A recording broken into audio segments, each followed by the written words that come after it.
why it's coming out now is we wanted to wait, to get through all of the legal proceedings, the criminal trial. 50 Cent's latest Netflix documentary, which meticulously traces Diddy's rise to power and his eventual unraveling, premiered on Tuesday and immediately ignited intense online discussion. Within hours of its release, social media timelines, hip-hop forums, and entertainment circles were flooded with reactions, breakdowns, and debates. The reason was clear. This was not a surface-level biography or a glossy industry tribute. The documentary arrived loaded with revelations that many viewers had never seen or heard before, and it did so with a tone that felt deliberate, controlled, and unapologetically direct. From the opening moments, the film establishes that its goal is not nostalgia, but exposure. It pulls from rare archival footage that had either been buried for years or never made public at all. These clips are not framed as sensational shock pieces. Instead, they are woven carefully into a broader narrative that charts how influence was built, protected, and weaponized over time. The footage provides visual context to stories that had long circulated as rumors, suddenly giving them weight and credibility.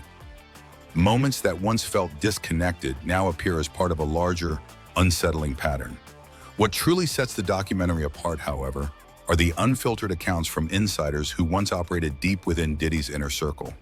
These are not distant commentators or secondhand observers. They are individuals who were present during pivotal moments, who benefited from the system at times, and who also witnessed its darker consequences up close.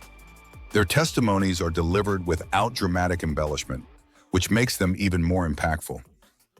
There is a noticeable absence of theatrical outrage. Instead, viewers are met with calm, measured recollections that quietly reveal how certain practices were normalized behind closed doors. The documentary moves at a fast pace, but it never feels rushed. Each chapter builds on the last, showing how early ambition evolved into unchecked power, and how that power reshaped relationships, careers, and entire business structures within the industry.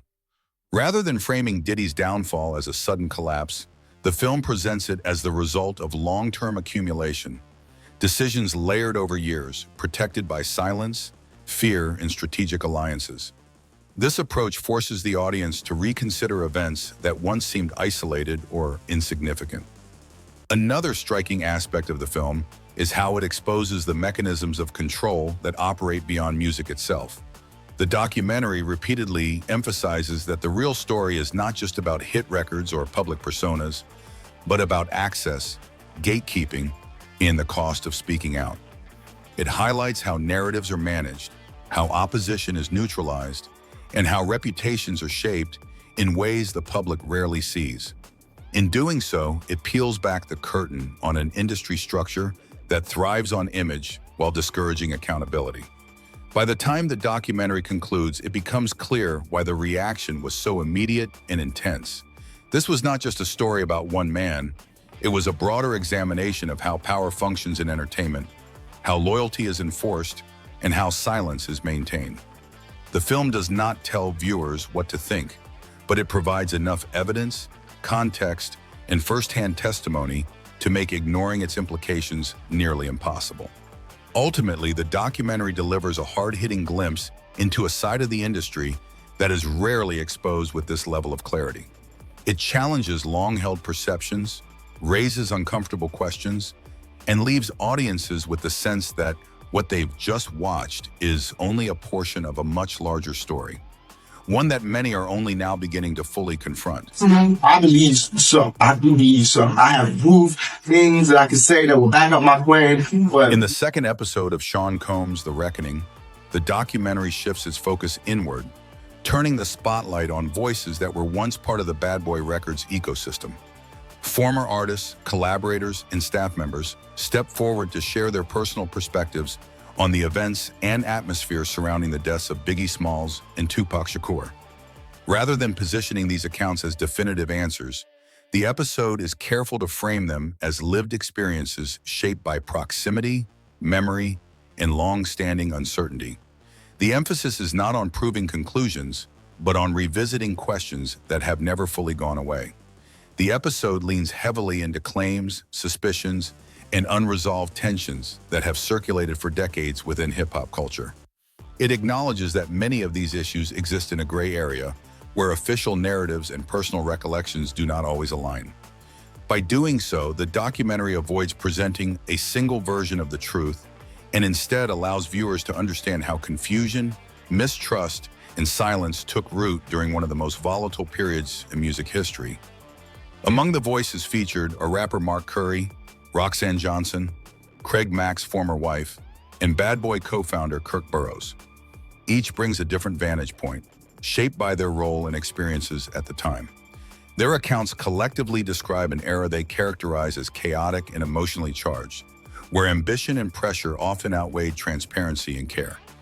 Several contributors describe feeling taken advantage of, pointing to imbalances in power and a lack of protection for artists navigating fame, conflict, and corporate interests all at once. As the episode revisits the height of the East Coast-West Coast rivalry of the 1990s, it underscores how that feud extended far beyond lyrical competition.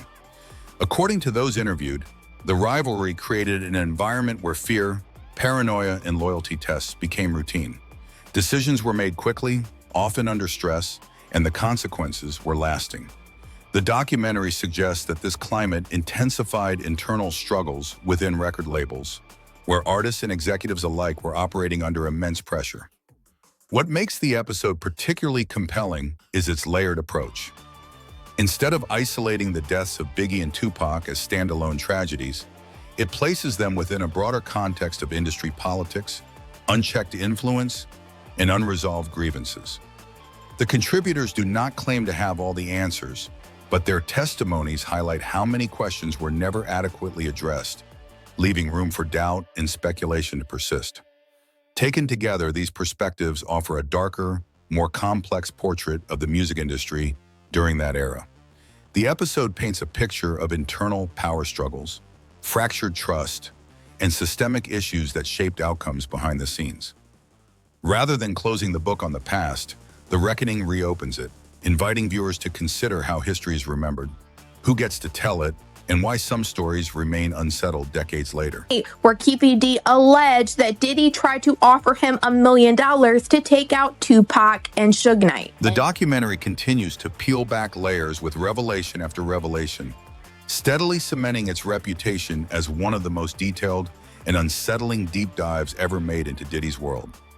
Each episode builds on the last, not by rushing to conclusions, but by stacking testimony, timelines, and overlooked details in a way that forces viewers to confront how much of this story has been hiding in plain sight for years.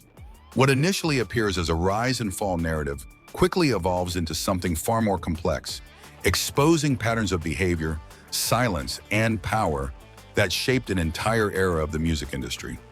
At the time of the documentary's release, Diddy is incarcerated in New Jersey at Fort Dix Federal Prison, serving a 15-month sentence following his conviction earlier this year on 2 counts related to transporting individuals for prostitution under the Mann Act. While a federal jury ultimately acquitted him of more severe charges, including racketeering and sex trafficking, the outcome did little to slow the momentum of public scrutiny.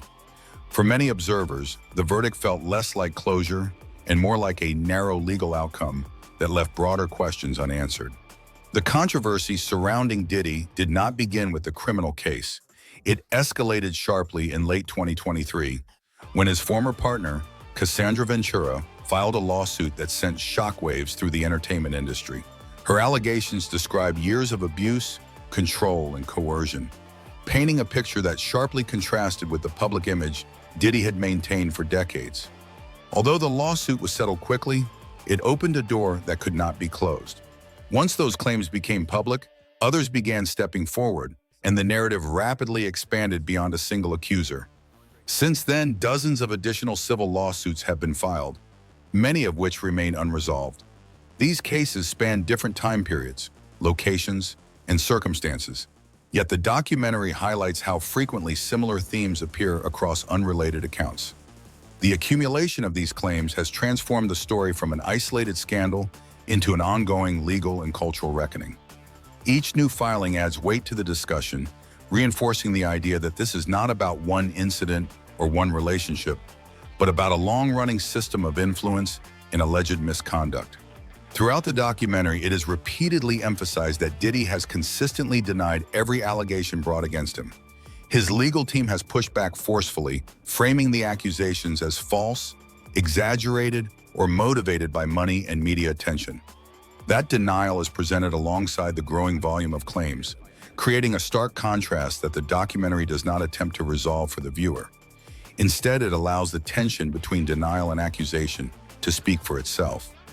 What makes the series particularly compelling is how it situates Diddy's current legal reality within a much longer timeline. The documentary suggests that the present moment is not an abrupt downfall, but the result of years of unchecked power, industry protection, and silence from those who felt unable or unwilling to speak. As the story continues to unfold in real time, the film makes one thing clear. Regardless of legal outcomes still to come, the conversation around Diddy is no longer confined to courtrooms. It has become a broader examination of accountability, influence, and how long fame and power can delay consequences in plain sight. Diddy Combs have now sent a cease and desist letter to Netflix. That's right. Featuring the embattled music mogul at the center of an escalating storm, this documentary goes far beyond simply revisiting familiar allegations that audiences have already seen debated across headlines and social media. Instead, it pushes into new territory, introducing fresh claims in previously unseen material that has reignited public debate and triggered a renewed media frenzy. Rather than relying solely on second-hand accounts or retrospective analysis, the filmmakers focus on moments captured in real time, when the pressure was actively mounting and the consequences were no longer abstract. One of the most striking elements of the documentary is the filmmakers' access to rare private footage filmed inside a New York hotel room just 6 days before Diddy's arrest. This footage was not captured by investigators or leaked through unofficial channels. It was recorded by a videographer Diddy himself had hired under the assumption that the material would remain controlled and unseen by the public. That context alone adds an unsettling layer, as the camera captures moments that were never intended to become part of a public record. In these scenes, viewers see Diddy in a markedly different light from his carefully managed public appearances. The footage shows him conferring closely with his attorney, speaking candidly about the non-stop media attention surrounding him and how it was beginning to influence, distort, and destabilize his public persona. There is no stage, no crowd, and no performance. Instead, the documentary presents a raw exchange where strategy, concern, and uncertainty intersect in real time. What makes these moments especially compelling is the timing. With his arrest just days away, the conversations captured in the hotel room carry an unmistakable sense of urgency. Diddy appears acutely aware that the narrative around him is slipping beyond his control. He discusses how relentless coverage, speculation, and online discourse are shaping public perception faster than any legal response can counter. The footage reveals a man grappling not only with legal risk, but with the collapse of an image he spent decades constructing. The documentary uses this material to underscore how dramatically the situation had escalated behind closed doors. While the public was still parsing rumors and waiting for official developments, these private recordings show the internal strain already taking its toll. The anxiety is visible, not dramatized through commentary, but evident in tone, pacing, and body language. It offers a rare behind-the-scenes glimpse into the psychological weight of facing potential criminal consequences under an unrelenting media microscope. By including this footage, the filmmakers shift the documentary's focus from speculation to immediacy. The story is no longer just about allegations made years earlier. It becomes about the final moments before everything changed. These scenes bridge the gap between public scandal and private reckoning, showing how quickly influence and confidence can erode when accountability looms. Ultimately, this segment reinforces why the documentary has drawn such intense attention. It does not simply repeat what audiences think they already know. Instead, it expands the narrative, presenting new material that complicates the story and forces viewers to confront the human tension unfolding just out of sight. By exposing these private moments, the film deepens the conversation around power, image control, and what happens when the walls protecting a public figure begin to close in, leaving nowhere left to hide. This witness revealed that it was 100% Aubrey O'Day. It was really uncertain in watching Aubrey's reaction and kind of resharing this story whether or not she fully recollected the situation. The series also brings forward voices from Diddy's past, adding another critical layer to its unfolding narrative.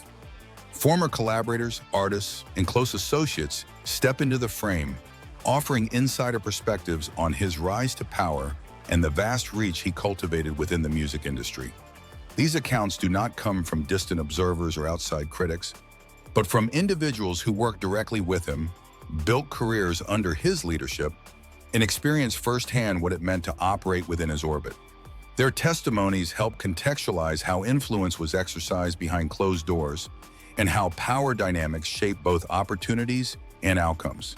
Through these voices, the documentary traces the mechanisms that fueled Diddy's ascent, revealing how ambition, control, and loyalty intertwined as his empire expanded. Several contributors describe an environment where success and access often came with unspoken expectations and where creative freedom was frequently balanced against rigid authority. Rather than presenting a single narrative, the series allows these perspectives to coexist, illustrating how the same system could elevate some while leaving others feeling constrained or marginalized. Among the most notable voices featured is Aubrey Day, known for her role in making the band. Her testimony adds nuance and emotional depth to the documentary as she reflects on her personal experiences working under Diddy's guidance. Aubrey does not simply recount isolated incidents. She speaks to the broader atmosphere that surrounded those projects, offering insight into how power was exercised and how that environment affected her both professionally and personally. Her perspective sheds light on the complex realities of navigating a career shaped by someone who held immense influence over creative direction, exposure, and longevity. Aubrey's account highlights the layered nature of working closely with one of hip-hop's most influential figures. She describes moments of opportunity and visibility alongside periods of frustration and disillusionment, underscoring how proximity to power can be both empowering and destabilizing.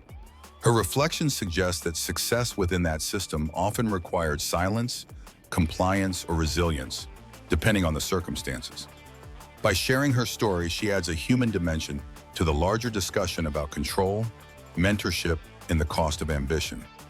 The inclusion of voices like Aubrey's helps the documentary move beyond surface-level commentary. It becomes less about distant allegations and more about lived experience. These first-hand accounts illustrate how Diddy's reach extended far beyond contracts and chart positions, influencing personal decisions, creative expression, and emotional well-being. The series emphasizes that understanding his legacy requires listening to those who were closest to it, even when their experiences complicate the public image that once dominated headlines. Collectively, these testimonies deepen the narrative, painting a fuller picture of an era defined by both opportunity and imbalance. They challenge viewers to consider how power operates in creative industries and how easily influence can blur the line between leadership and control. By foregrounding these voices, the documentary reinforces its central theme, that the story of Diddy's rise and influence cannot be told without acknowledging the perspectives of those who lived inside it, navigated its pressures, and are now finally speaking in their own words. As the series reaches this point, the questions left behind are impossible to ignore. With so many first-hand accounts now on record and new details continuing to surface, the conversation around Diddy's legacy is far from over. This is no longer just a retrospective. It is an active reckoning, unfolding in real time, with voices that were once silent now demanding to be heard.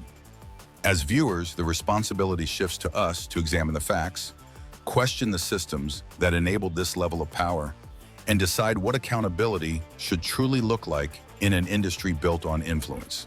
If you've been following this story, share your thoughts in the comments.